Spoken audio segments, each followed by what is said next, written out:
Greatest blessings, beloved lovers of life, love, light, and liberation. My name is Naraya, and I'm your host for this Seed People Spotlight, where I introduce you to some of the amazing people who are part of the Turning of the Ages Mystery School.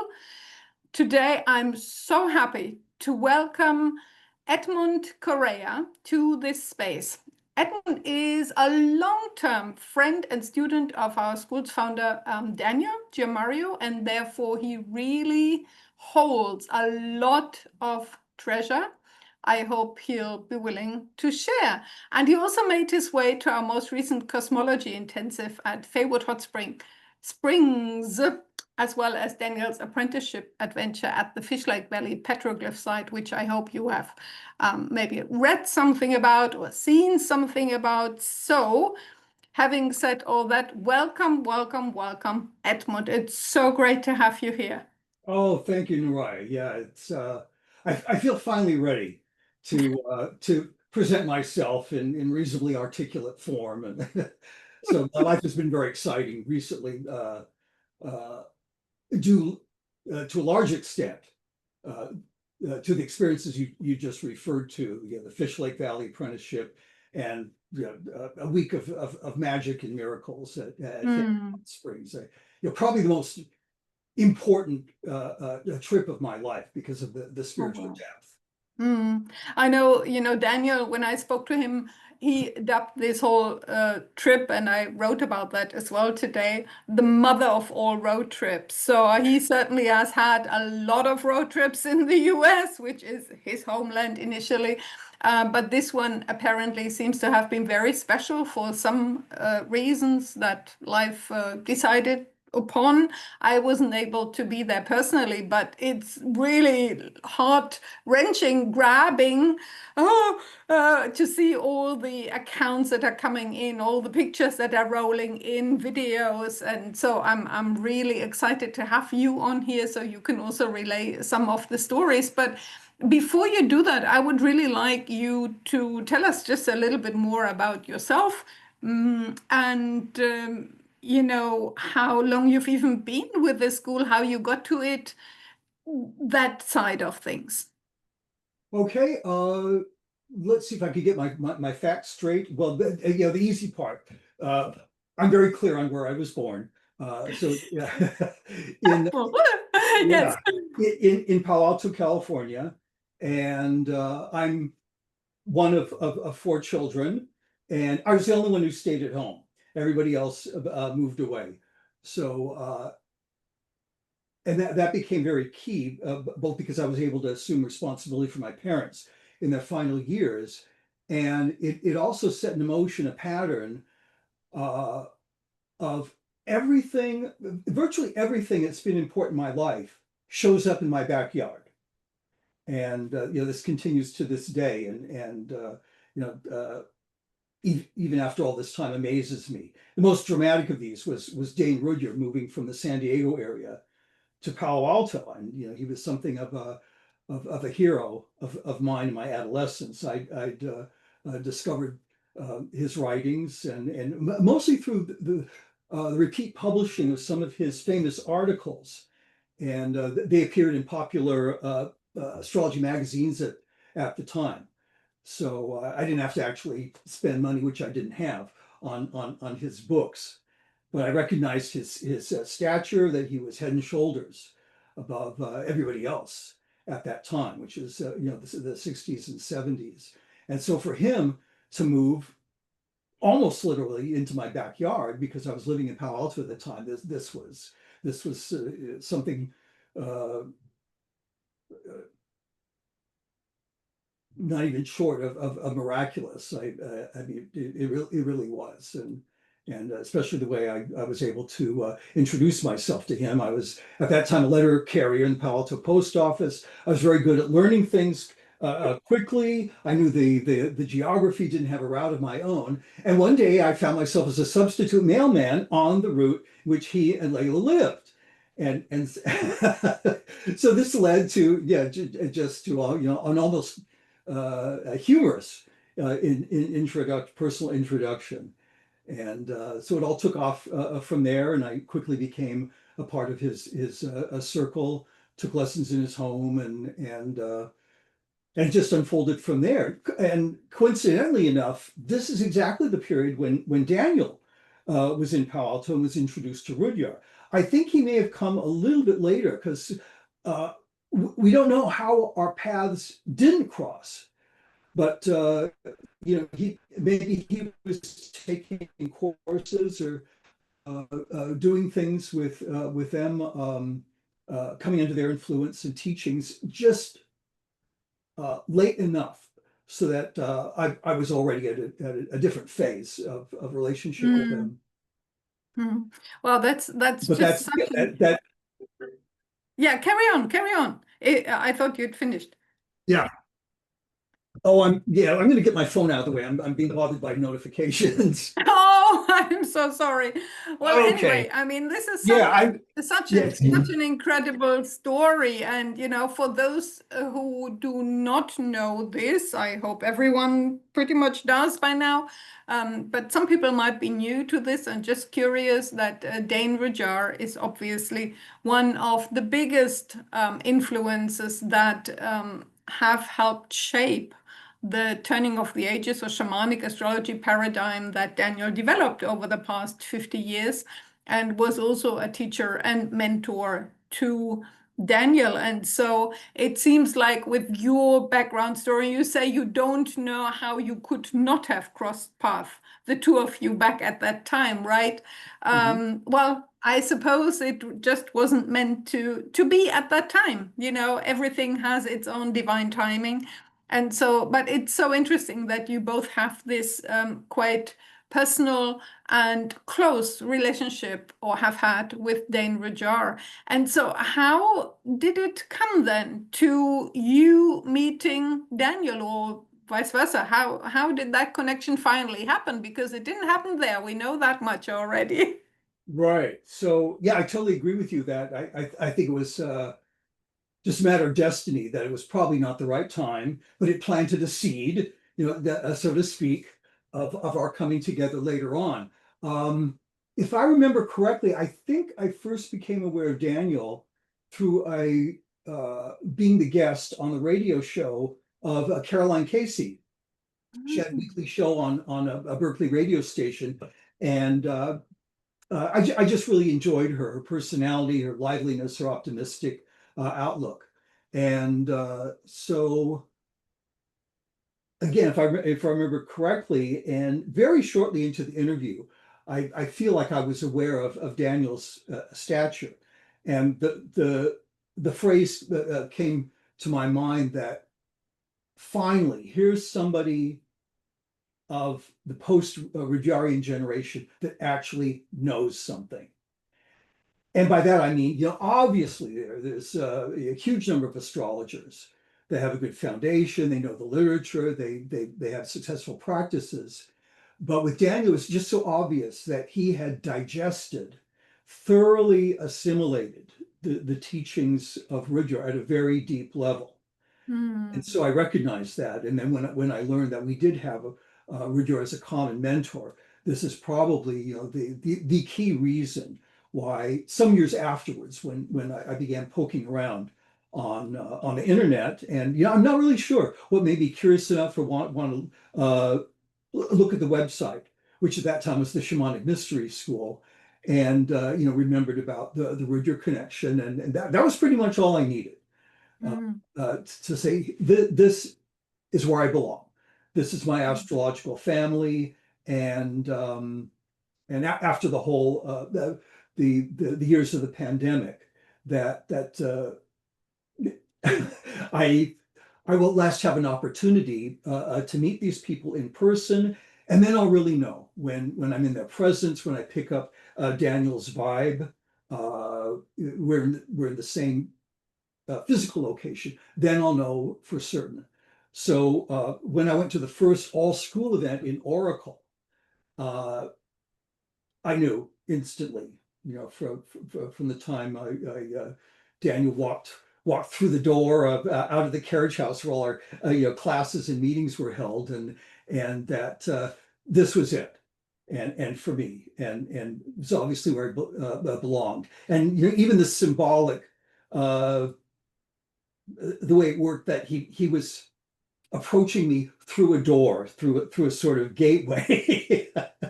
And I thought at the time, what a perfect introduction, that we're meeting kind of at a literal portal. No, that's very cool. I actually, I mean, that's where we met as well in Oracle. It was also my Yes. introduction to the in-person world of Daniel and the then just emerging Turning of the Ages Mystery School. And so I really loved that event as well. It was very groundbreaking, and for many people, including myself and you, as you also share, was such an important option to come together in person. I keep saying there isn't actually much in terms of in-person astrology events beyond kind of commercial conventions here or there, where there is also derived from what you just said, the astrology not just as a mental exercise, but as a practice of initiation and connection with the earth, with the sky, and with each other, inclusive of allowing ourselves to embrace all that might bring up in a group of 20 plus people, right? We're still very immature humans. I mean, we're mature in our immaturity or immature in our maturity, whichever way we want to look at it. But, relationships and communications are still so fraught with all the triggers that we throw at each other and so on and so forth. And so all of that is really welcome and held in a very, very safe embrace and space in such an event. And that's what I also appreciated so much. But as I said, I didn't know that was for you also the first time you were actually in the physical presence at an in-person event. So that's quite incredible. And since then, you pretty much haven't left anything out, right? You've become an in-person event chaser. Oh my God. Yeah. Yes. I don't want to miss anything. And, right from that first experience, and reflecting upon what you just said, the sense of personal connection with so many members of the school, and wanting to continue those relationships, and to see how they unfold over time. That's been a very gratifying part of my experience. And again, very dramatically at Faywood Hot Springs, my first experience of Faywood, so many of the people there, close to 20 that I had gotten acquainted with before, either from Oracle, from the solar eclipse event in Ohio, and from Scotland. And and then even information came to me spontaneously about past lives and how we had been related. And I shared this with some of the people, and it was like maybe they didn't consciously have memories, but it was like I was batting 1,000, that everybody said, I feel the same thing too, or else they said, this is quite likely. This is kind of what I'm picking up from you. I mean, it was just, it was so dramatic. And I think that's what made this recent experience such a deep one, and such a satisfying one. I think it's really also a hallmark, just to throw that in here, of the accelerating times that we're in, that people are being transported, maybe I can put it that way, in whatever way is deemed fit by the universe, to where their actual clan is. Right. Yeah. And to then really feel that sense of, okay, this is, as you say, this is my family, this is my astrology family, this is my clan, this is, many call it tribe, we call it clan, because we're a subdivision of a much larger tribe. Certainly. So yeah, but I find that's quite remarkable at the moment, that there is a very strong call. And as you say, many people you knew already, you had already met at other events. And what I love about these opportunities is that there's always what I jokingly call the furniture. That means, the people who always come and who just really seize these opportunities, such as yourself, and if I can make it myself as well, and many others, and, staff members or team members from the school, and Daniel himself, obviously, traveling all the way, always, half across the globe just to bring himself there.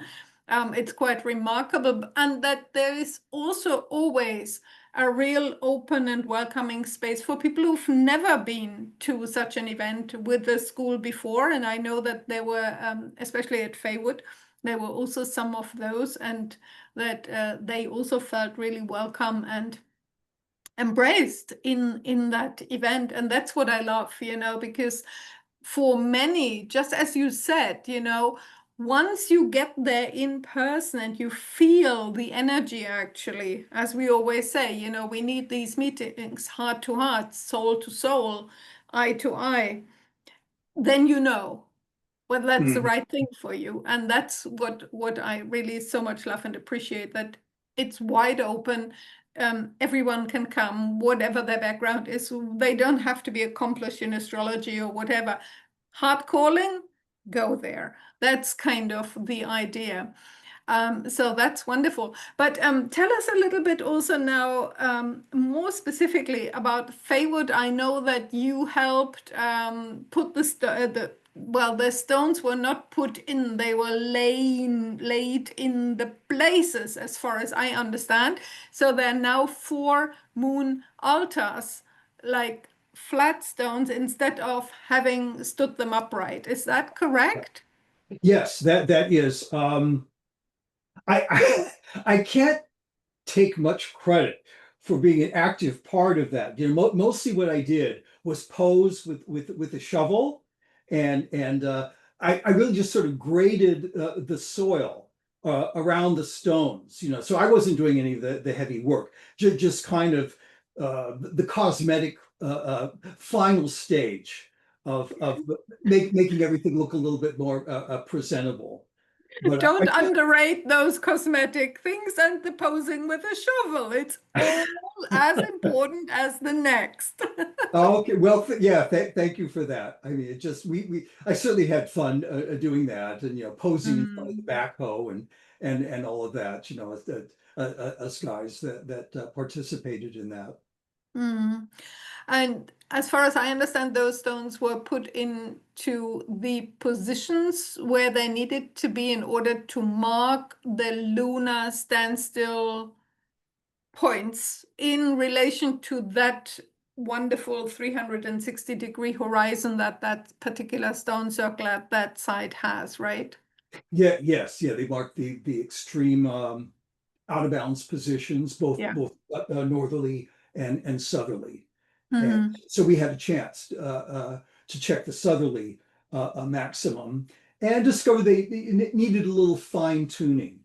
So in fact, Lizzie and I were probably the last ones to go out at the moon set, and just between the two of us, do a little bit of uh, uh, checking the sight lines and realizing, okay, well, it needs a little bit of tweaking, but Mhm. and of course we relayed that to Daniel, so he's aware of what should be done in the future. Mhm.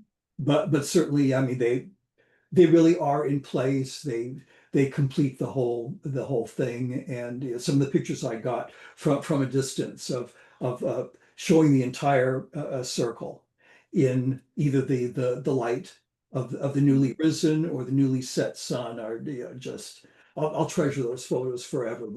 They'll evoke memories of that wonderful week. Yeah, that's amazing. It also occurs to me somehow as you speak, as I hear you speak, that, how much that circle there where I've also been, and that is so magical. It's such a magical place, really. How much that is also a symbol for this whole paradigm that we speak about, right? It's almost, it's always complete. in its teachings. All the core aspects are complete, and it's very timeless. It's very timeless wisdom there. And at the same time, it's always evolving. Someone can come along, like you went out with Lizzie to watch where is this actually occurring, this moon set, I believe it was. Yes. Right. And it needs a little bit of tweaking. And so that's what I love. We have this very formed, round, whole, and complete, wonderful paradigm. And at the same time, there's this wide openness again for a little bit of tweaking here and a little bit of innovation here and a new idea here. And, I always appreciate so much when Daniel really is so wide open. He is not somebody, and this whole paradigm is not something that is completely fixed. Right? If someone comes along and makes a point and it is backed up well and it fits and it is true, it will be incorporated straight away. And so it's like that circle almost. And what you did there is such a lovely symbol for that. It will definitely always be a home, spiritual home to the school and to many people who are associated with that. And now, how about Fishlake Valley? You were there as well. I saw that amazing photo of the three, what was it called? The three Venus and Virgo boys. Oh yeah. Yeah, believe me, yeah, So, it wasn't planned that way, but um I think I met Tom must have been in Scotland. And so, yeah, I had an instant liking for them. We had some good conversations, but I never really looked at his personal chart. For some reason, at all these whole school gatherings, I hadn't investigated the participants' charts in much detail. So I don't think I was even aware until Fishlake that he also had Venus in Virgo. So the three of us obviously have a love for the land and for Mother Gaia, for the goddess, and the eternal wisdom that is expressed and made manifest in physical creation. mm, So I think we all very quickly. Of course, Daniel's been there many times, but I think Tom and I both very quickly felt a relationship to the land and sensed the presence there. Personally, I was very nervous about being there. It's been many years since I did anything remotely close to wilderness camping. So I even had to have a pep talk with Daniel about a week before the trip, and about, is there really no shade? Is there really no no latrine, no pit toilet, no nothing? And so he said yes, but we'll make it. So, and I turned out Lizzie had those same forebodings, so we could sort of share our stories of going to outdoor equipment stores at the last minute and buying things that we thought would make life a little more comfortable. amazing. Yeah. As it unfolded, that was the least. I mean, it just simply wasn't an issue. And I didn't have a tent at all. And I slept out under the stars. The weather could not have been better. I was wearing pretty much the same thing night and day. There really wasn't that much of a temperature fluctuation in September. So again, I felt protected and provided for. And then a very long time, a graduate member of the school, Rohima, I think that I'm remembering. Rahima, yeah. Yeah, so she had already prepared her campsite and had been there at Fishlake to prepare, and she brought everything that we might have needed. A shade and a setup with poles and a secure covering, and there were other things that she brought that were yes, all the materials necessary to build a ceremonial fire. And I couldn't thank her enough at the end of all this, how she added so much just on a practical level. I think she had all three earth signs prominent in her chart. That makes a lot of sense. Yes. Yes, yeah. So it was just, it seemed according to some sort of a divine plan. And Hmm. would this be an appropriate time to talk about my personal experience there? Absolutely. That's what I'm, probing for. Oh, okay. Well, again, yeah, totally unexpected. And some things happen just spontaneously. And while I completely honor and respect those who make very, very conscious and well-planned vision quests, either with or without the aid of plant allies, I find that the experiences I tend to trust the most and put the most value on are the experiences that just unfold organically and spontaneously. So for me, and this happened more in my alone time, and it would be too much to go into how this happened, but I found myself going back to the time of the age of Taurus.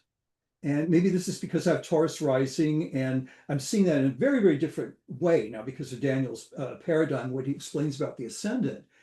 And so I'm somewhat familiar with the Hindu teachings and the Bhagavad Gita and the life of Krishna and what he represented. And I felt that I grasped the message of the Bhagavad Gita at a much deeper and more personal level. And this is sort of connected with a connect a feeling of relatedness to the star Arcturus in the constellation of Boötes. So even when I was a kid, I think I was not even age 10 when I first began to be fascinated with the sky. I learned all the names of the first magnitude stars in the order of brightness, and I can't do that now. Maybe I know the first three or four, but Arcturus already fascinated me. And of course, yeah, Boötes is the herdsman, and you could see it because of the position of the corona borealis, the northern crown, that in a way it's like the herdsman who wears the crown. Well, who is that? It's Bhagavan Krishna. So the stories of him and the gopis, the milkmaids, and tending herds, and the importance of the bull and the cow in Hindu literature and that age. So this was the sort of as above aspect of this. So I was seeing this being enacted in the sky, and then it just sort of unfolded as sort of a personal revelation at what this meant in my own life and what was starting to unfold for me just in the last year or so. And I have to attribute that again to Daniel and the way he explains the ascendant and more of the inner spiritual meaning of the sign of Taurus. Mm. Well, I'm just a bit speechless in terms of what I most love about this is that, again, there is, in my own experience, and certainly in what I'm hearing from you here, there is no prescription. Like when you go to some spiritual events, it's almost like there's a prescription of what you're supposed to be feeling. Mhm, You know mhm. what I mean? But, there is no such thing here. There's always the invitation. Go out, have your own experience, really connect to whatever it is, the land, the features of the land, the sky, how the sky interacts with the land, and so on and so forth. Place yourself into that sacred alignment, as the um, divine child, as I call it, of heaven and earth. Yes. Um, and then have your own transmissions, right? And Mhm. that's just what you relate, and that will, if I had conversations now with everyone who was there, it would be different. They would all relate the same story about the camping in a way, Uh-huh. but what happened on the inside, what the transmissions were, what the insights, the deeper insights were, what the emotions were that moved through each and every one. And motivated them then to communicate with the others in the group, and even beyond that, as you are communicating here to everyone who ever watches this and with me, that is just so individual, and that is so amazing that this is invited, initiated, and really made possible through these events. And I find that is a rare thing in today's world, where we have so much pseudo spiritual prescriptions. Yeah. I have a lot to say about that, which I will not now. But I just really find that amazing. And the way you related that just now was just, yeah, so wonderful to hear, you know, your very personal, intimate story about that. And that is really great. Is there anything else you would like to share about any of these events, or what? Yes, yeah. As we were just speaking, Nora, all of a sudden I remembered my other very, very deep emotional experience being that now this is has to do with the interpersonal dynamic and the way a bond of intimacy developed among the five of us. I think it was the last full day we were there, which would have been a Tuesday, and we spent virtually all of the daylight hours, you know, under that protective shade, going into our personal lives. And if I remember correctly, I spent a great deal of that time in silence, just listening to everyone else's stories and what was going on with them, uh, deep within their psyches. And I don't think anybody noticed, but a lot of that time I spent with my eyes closed. And I even had tears slowly coursing down my face through much of this, because I was reliving a lot of my childhood, and particularly my relationship with my mother. And so I was going back and reliving that and understanding the meaning of that in a much deeper way. And again, this is all connected with having Venus in Virgo, because if I have the correct birth time for my mother, her moon is exactly conjunct my Venus in that same degree of Virgo. So I felt like I was getting access to my very young childhood, probably even before I had the power of speech, and how I interiorized her anxieties, her personal sense of inadequacy, and how she was not entirely at home in the world, and you know, had such a sense of shame about the poverty in which she grew up at the time of the Depression. And so this is what gave rise to the intense emotion and the flowing of tears. And I think if you were to speak to the others, or if I were, they would have no idea that this was going on with me, because it was all in silence, but it was partly evoked by what everyone else was experiencing. So this touches so much on what you've been trying to explain about the magic that happens, the synergistic thing, that the dynamic that happens when people open their hearts, and people who share this paradigm and willing to be vulnerable in these circumstances, you know, just the effect that this has on all the participants.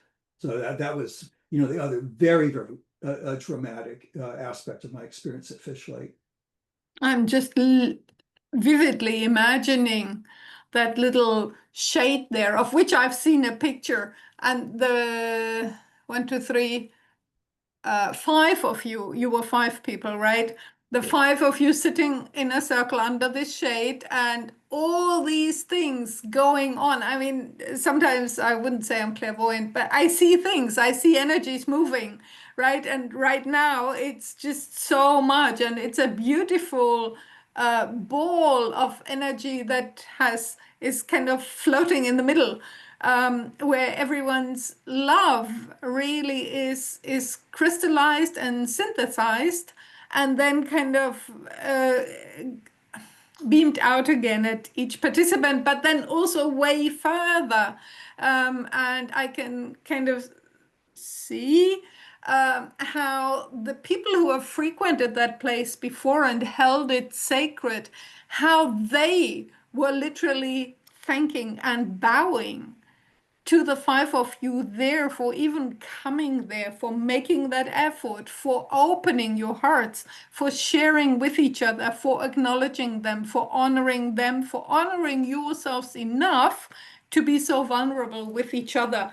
And that is just such an amazing thing. What this also does, and I just want to add this in here, otherwise I lose the train of thought because I'm quite moved and fascinated here, is to whet anybody's, certainly mine, appetite for our next very big in-person event when we'll have the total solar eclipse in Spain in August of next year. But that is not just, as if that wasn't spectacular enough, the total solar eclipse that we'll be gathering for, but also an entire in-person teaching of what we call course 3. So that is the course about relationships and inner wholeness, which is exactly what you were just, talking about when you said, oh, your mom's moon is exactly conjunct your Venus in Virgo. Those types of things, that is the content of this course, and it works for all kinds of relationships. It works especially for the relationship between our own inner masculine and inner feminine, sacred masculine. And then beyond that, in any type of outer scenario with our partners, possible partners, children, parents, associates, business colleagues, whatever. And it is an amazing, amazing topic to dive into and to learn a little bit more about. Now, I certainly really hugely look forward to that event. And so I wanted to make a bit of advertising about this. Yes, so I'm glad you brought it up anyway, and it was part of your experience. We don't yet have much information on our website yet, but the event as such is up already and people can find it there on our calendar. And so if anyone's watching and really wants to put their foot in the door, please go there, check it out on the calendar, and there is a way in which you can, express your interest. So, and again, that event will be limited to like 22. We've discerned now that 22 is a wonderful group where the energy can still be held in a very intimate way. So it's not too much and not too little, but we don't want to expand our events beyond that, or maybe much beyond that, the in-person events. So yeah, thank you so much for sharing that, Edmund. And what else is there anything else that you would like to bring? I mean, I could chat with you here for hours, as always. That's my my weakness, or maybe my strength, I don't know, or maybe a bit of both. Yeah. Well, I'll just reinforce everything you just said, Naraya, which you expressed so beautifully. And I didn't realize that how powerfully you tuned in to that energy and all. I mean, yeah, you couldn't be more accurate about that. So yes, it's just so wonderful to see my own experience reflected in your sensitivity and No, awareness. that's really wonderful. Maybe, And yeah. yeah, maybe what I'd like to say at this point is to take this opportunity to say a little bit more about Daniel and what has impressed me, probably as much as the breadth and depth of his understanding of astrology. And I mean, I'm just always amazed at his knowledge of past cultures, different approaches to astrology, and I keep learning more and more every time I'm with him, every time I see him online. But what to me is just as impressive is how just the nature of his teaching, the nature of his relationships to all the students, both the newcomers and longtime members. He has such a generosity of spirit. And I remember upon meeting the first time at Oracle, I would take some of the longtime members aside and say, is Daniel really as egoless as I'm picking up? There's so much ego in what he's doing. He's so generous with his time. He sincerely wants to explore other people, give them a chance to speak, find out what they're all about, and just so caring. And he doesn't insist that anybody believes what he believes, and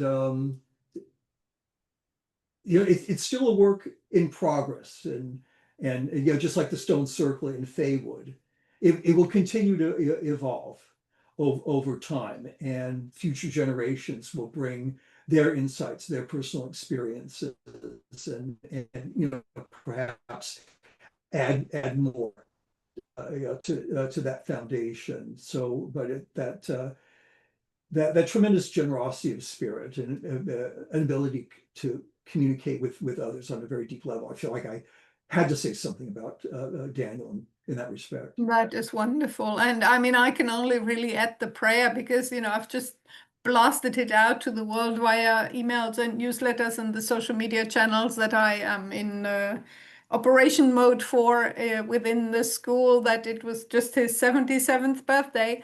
So people do know it's not a secret. And we just pray that there are really many more years that we can share these experiences. And of all I know is that Daniel himself is utterly, utterly committed to this, to make it for as ever long he can, all this long-term travel, and, always open to welcoming new people, new experiences, new things, and fine-tuning what already has been developed over the past years. And one of the things that this particular trip, his US trip, which you've been prominently part of, also brought about is I don't yet know, or we don't yet know what that exactly will look like, but it really laid a lot of the groundwork for this apprenticeship program that he's intending.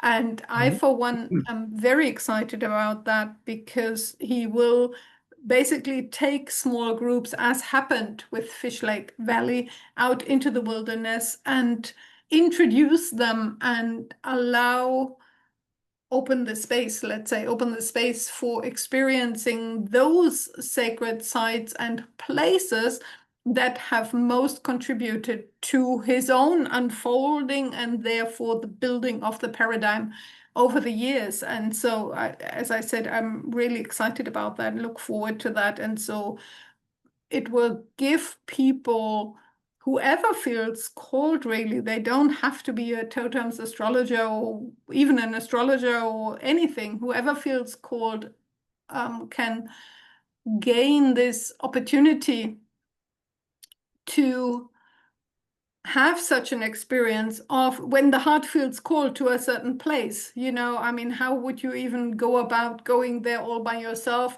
Some are having those kinds of aptitudes, but many don't, and appreciate some guide and some company as well, and the security and safety that gives. If you've not been camping outdoors before, then certainly to just go all by oneself is a bit of a precarious thing. But those kinds of experiences, I hope that we'll get many more, and that also you and I will meet at any further one of them that may come up. We're coming towards the end of our time already. I have still some questions in store for you. And one of the most important questions that I always like to ask everyone who comes onto this Seed People Spotlight is, if any, which parts of the teachings of this paradigm have been most instrumental or most important or most impactful for you in your life? Well, one of the important things that I became aware of upon learning about Daniel's paradigm is how he's so concerned about removing any trace of bias from astrology. So there's no good or bad.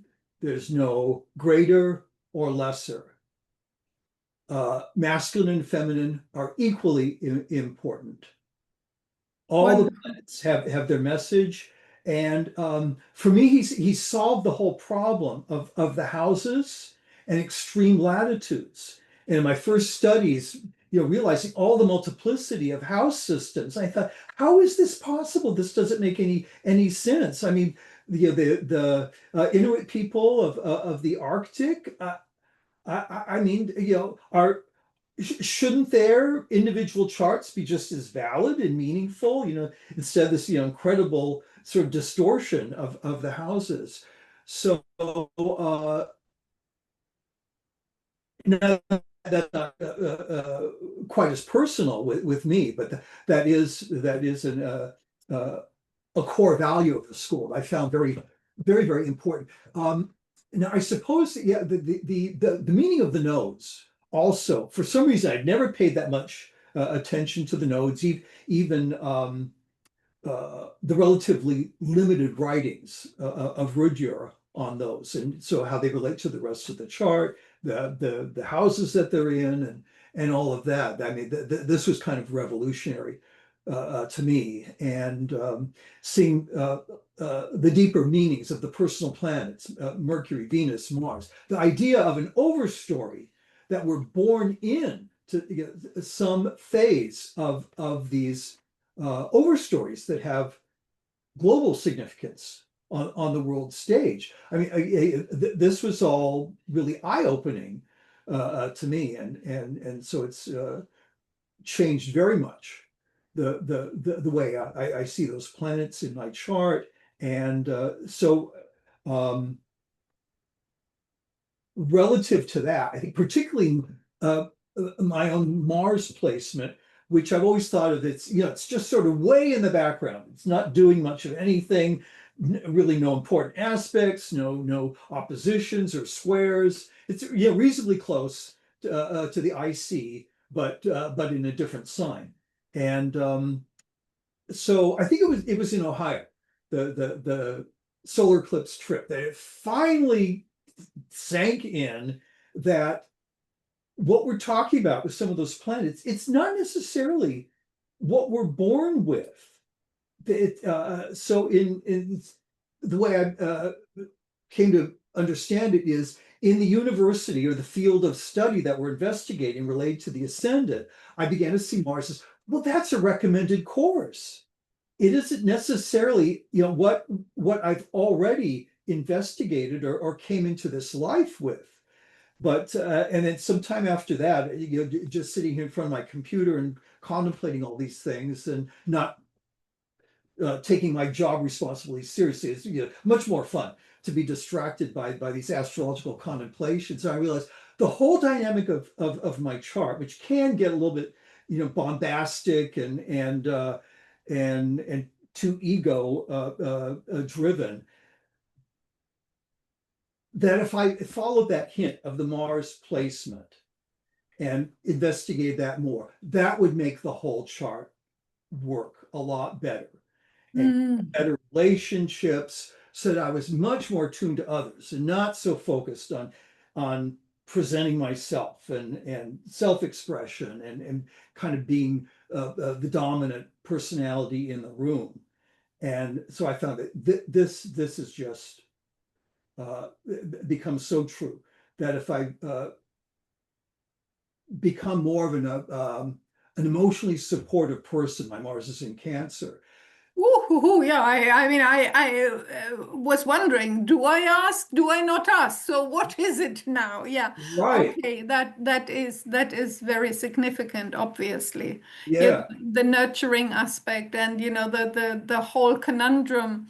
I mean, let me just quickly backtrack a little bit for people who might not know what we're talking about. So in this paradigm, the Mars placement for a man is the archetype that is his main tool in this lifetime to express himself as a man, and also should be used, if there's any such thing as should, in support of the rising sign, which is all our true north on the chart, let's say, put it that way. The Venus placement for a woman acts in the same way. The archetype of what, as a woman, I am here to learn to embody and to use as much as I can in order to move in the direction of the ascendant. So yeah, I just wanted to make that a bit clear. And then obviously with, you say, Mars in Cancer,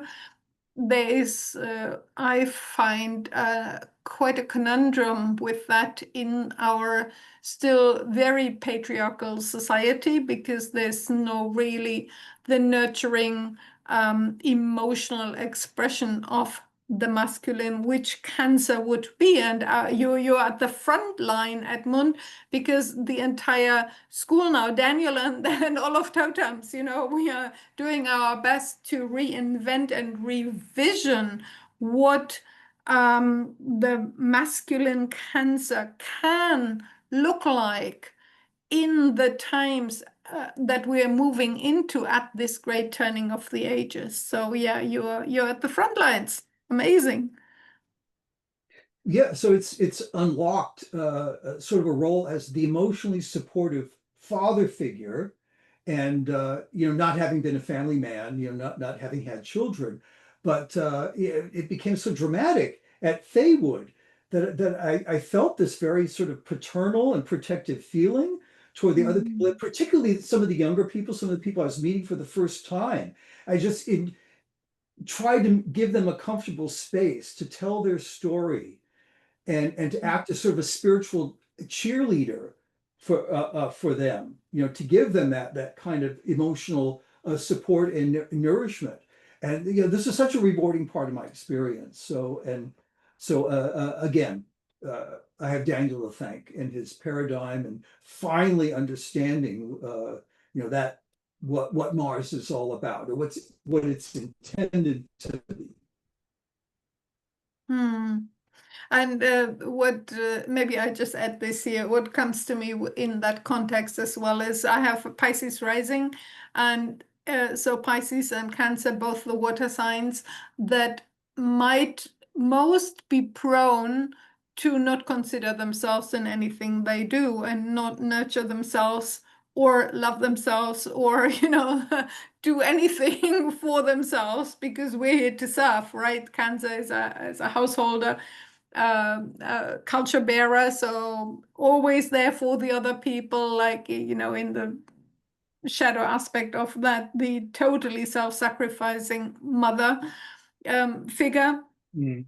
And in Pisces, it's self-abnegation. Oh, I don't even exist. I always do things for whatever is required of me. I don't know boundaries. I'm the whole self. So, how can I neglect any aspect of me? So, but that's something that's also so important, where for this in the framework of this paradigm, what you were, because I asked you the question, what was the most or is the most important part, or if anything, of this paradigm? And I found it quite interesting that you literally pointed out and listed all the major big developments and defining features of this paradigm that Daniel has developed over all these decades.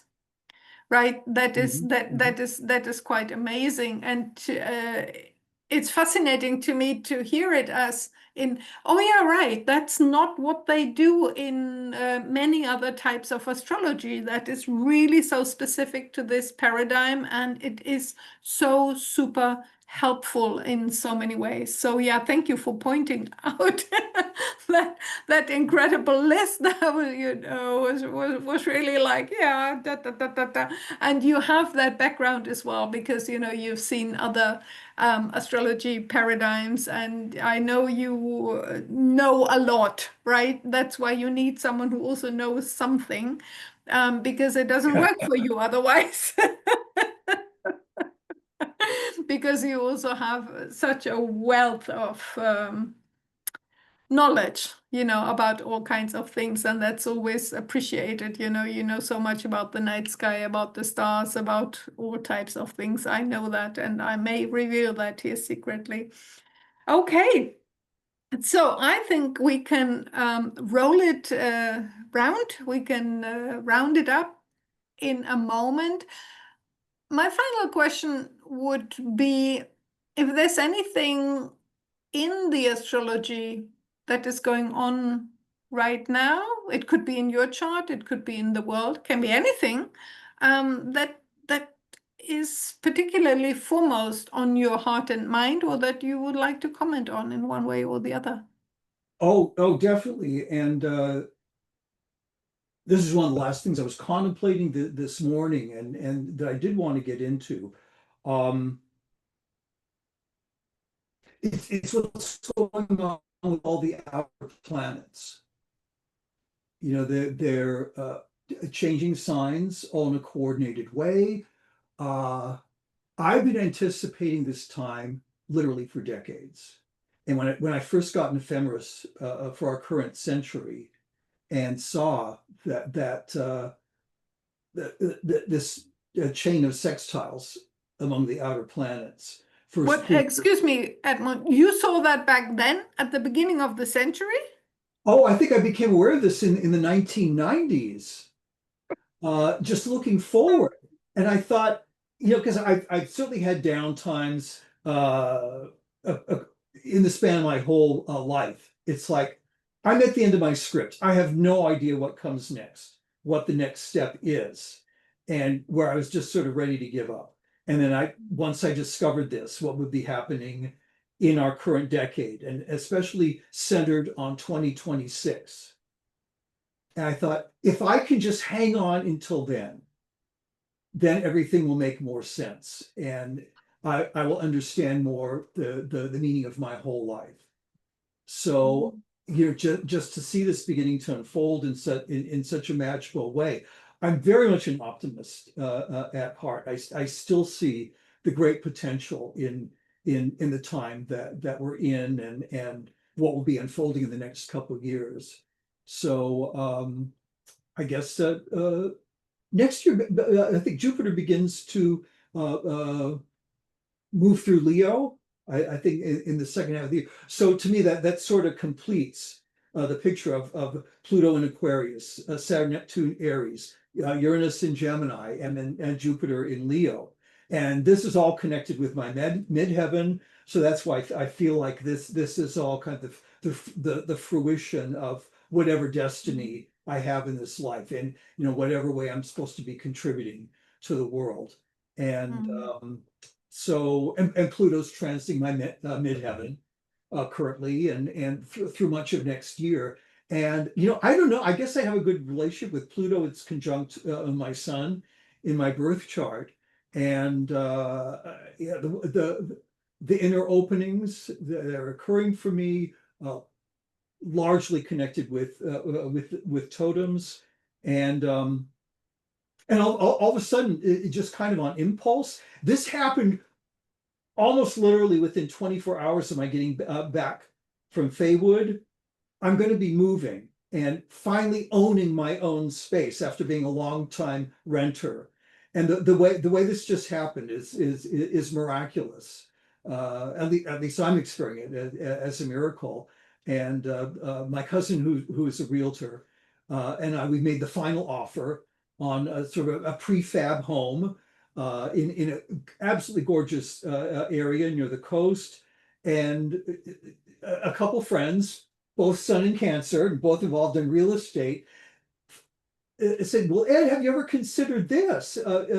Owning a home like this? Yeah, and that would allow you to stay in California in this area, which is otherwise utterly unaffordable for something like me." And it's just, I really should write it all down.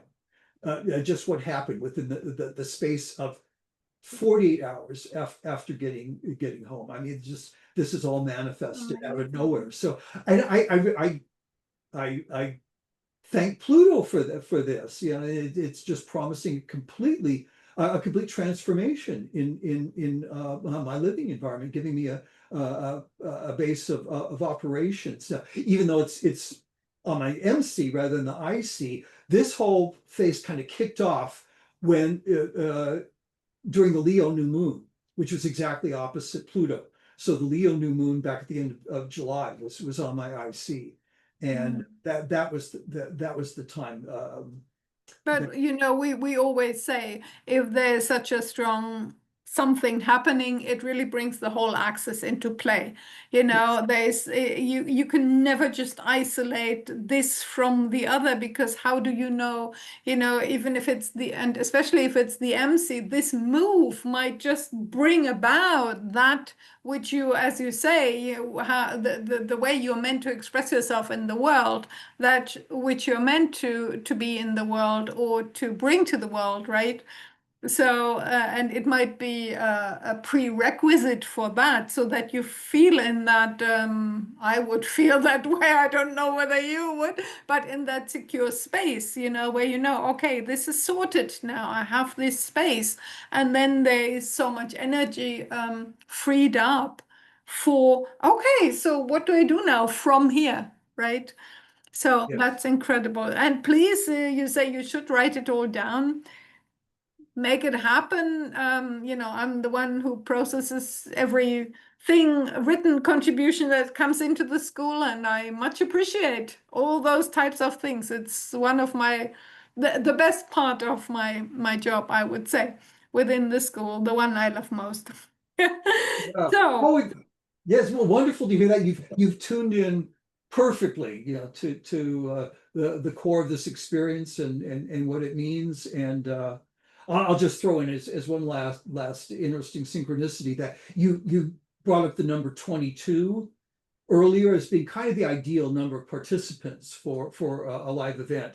And as destiny would have it, my new address will be 22 Seascape Drive. And at the end of this month, I'll have been in my current residence for exactly 22 years. that's incredible. So really, investigate the master number 22. It's a master builder number. It's been with me also for a very long Oh, time. Mhm. wow. Okay. It's a very potent number. So wonderful. Thank you so much, Edmund. I'm so happy that this is happening today, that you came on and that we have this conversation. I am so much looking forward to seeing you again and again in whatever context, within or without the school. It all is wonderful to have you around, and I think really, how would I say this? This school is very lucky to have you, as one would say. Oh, goodness. Wow. Wow. Yes.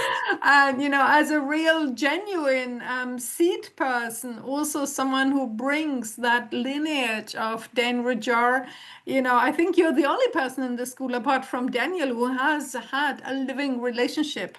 And so that really it's important. These things are important, that they are being brought forth energetically. So thank you so much for your participation. And as I said, we'll see you again anytime soon at any of the events. And I hope this really goes out very well. Okay. Take care and thank you so much. It's been a privilege. Thank you.